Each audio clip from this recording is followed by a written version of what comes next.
Bismillahirrahmanirrahim, salam alaikum wa rahmatullahi ta'ala wa barakatuh. Si vous avez suivi l'ensemble des épisodes de l'Islam répond, eh bien vous êtes arrivé au dernier épisode. Pour celles et ceux qui n'ont pas vu ou qui souhaitent revoir les différents épisodes, ils sont tous disponibles dès à présent sur la chaîne YouTube en allant sur la playlist l'Islam répond. Ça sera aussi peut-être pour vous l'occasion de découvrir les différentes autres playlists qui existent et une playlist qui serait à peu près similaire, qui ressemble un peu à ce format-là que nous avons fait avec l'Islam Réponse, c'est la playlist 1001 questions que se pose un élève.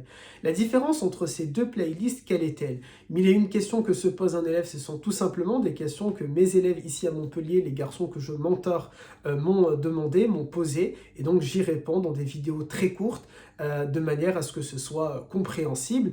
Et dans l'Islam Répond, ça a été une playlist qui a été tournée pour répondre à des racontars, des rumeurs, des préjugés que l'on fait, que l'on donne, ou que l'on se donne parfois, parce que ça vient de la communauté musulmane, au sujet de l'islam. Alors, on a pu développer un ensemble de questions. Par exemple, en tête, est-ce que les musulmans sont des terroristes? Est-ce que l'islam appelle à renverser la République? Est-ce que l'islam est compatible avec la République? Est-ce que le prophète alayhi salatu salam a lancé des fatwas contre des individus? Et qu'est-ce que justement la fatwa? Nous avons pu parler de différents sujets et de différentes questions. J'espère que ça vous a plu et j'espère que vous avez pu apprécier ces vidéos, qu'elles ont pu vous faire changer d'avis au sujet de notre religion, que vous soyez d'ailleurs musulman ou pas. Et le dernier sujet, puisque c'était le but quand même de cette vidéo, de traiter une dernière question, c'est la question du mariage pour les personnes qui ne sont pas pubères. Alors on dit que le prophète s'est marié avec une fille de 9 ans, de 6 ans, et que du coup les musulmans se marient avec des filles qui ne sont pas pubères, ou des femmes musulmanes, que sais-je, qui se marieraient avec des garçons qui ne sont pas pubères. La réponse à cette question, on va la diviser en deux choses, en deux parts. Tout d'abord, il y a le contexte à l'époque. À l'époque, ce n'est pas que le prophète, alayhi salatu salam, ce ne sont pas que les musulmans, l'islam est arrivé dans un contexte en Arabie où les individus, qu'ils soient arabes ou hébreux, se mariaient très tôt, comme c'est le cas aujourd'hui dans notre contexte, dans certaines communautés, dans certaines ethnies ou dans certaines tribus. Eh bien, c'était le cas aussi en Arabie il y a 1400 et quelques années.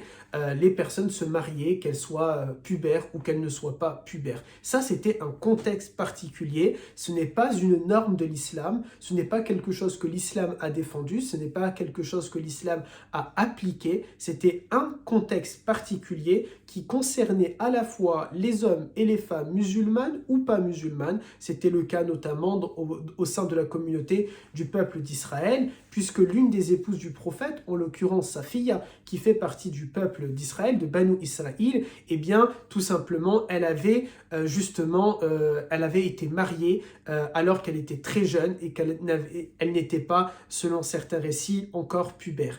Mais dans notre contexte, aujourd'hui, l'islam n'appelle pas à se marier avec des filles qui ne seraient pas pubères. Au contraire, l'islam appelle déjà au consentement dans le mariage et nous avons pu traiter de cette question dans l'une des vidéos de l'Islam répond. Et ce consentement, il ne peut pas se faire pour une jeune fille qui n'est pas pubère, qui n'est pas en âge de raisonner et de comprendre. Donc bien sûr que non, il n'y a pas un mariage vis-à-vis des filles qui ne seraient pas pubères, et celles et ceux qui pratiquent ces choses-là, malheureusement, ne sont pas déjà en adéquation avec les lois, premièrement, et deuxièmement, ils ne sont pas en adéquation avec nos principes et nos préceptes religieux. Vous savez, il y a toujours des personnes qui sont un peu à l'ouest, un peu à l'écart, qui veulent faire bande à part et qui veulent faire un peu ce qu'ils veulent, et ils ont juste besoin d'une certaine légitimité religieuse, alors ils vont fabriquer quelques récits, quelques hadiths, sortir de leur contexte des versets ou des faits historiques de l'islam, mais ça, malheureusement, nous ne pouvons pas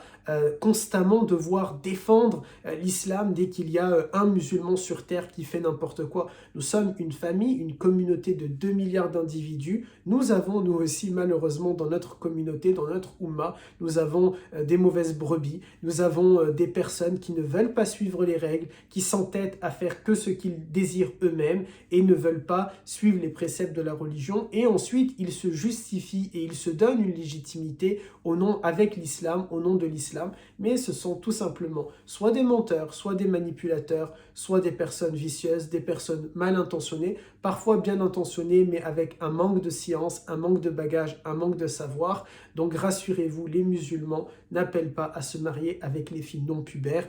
Barakallahu fikum, salam alaikum wa rahmatullahi ta'ala wa barakatuh. En espérant que les autres vidéos, les autres sujets vous intéresseront tout autant, pensez à partager autour de vous cette chaîne YouTube et j'espère avoir contribué humblement et avec mon tout petit savoir à contribuer à ce que vous appreniez davantage et plus sur cette belle religion qu'est l'islam. Salam alaikum.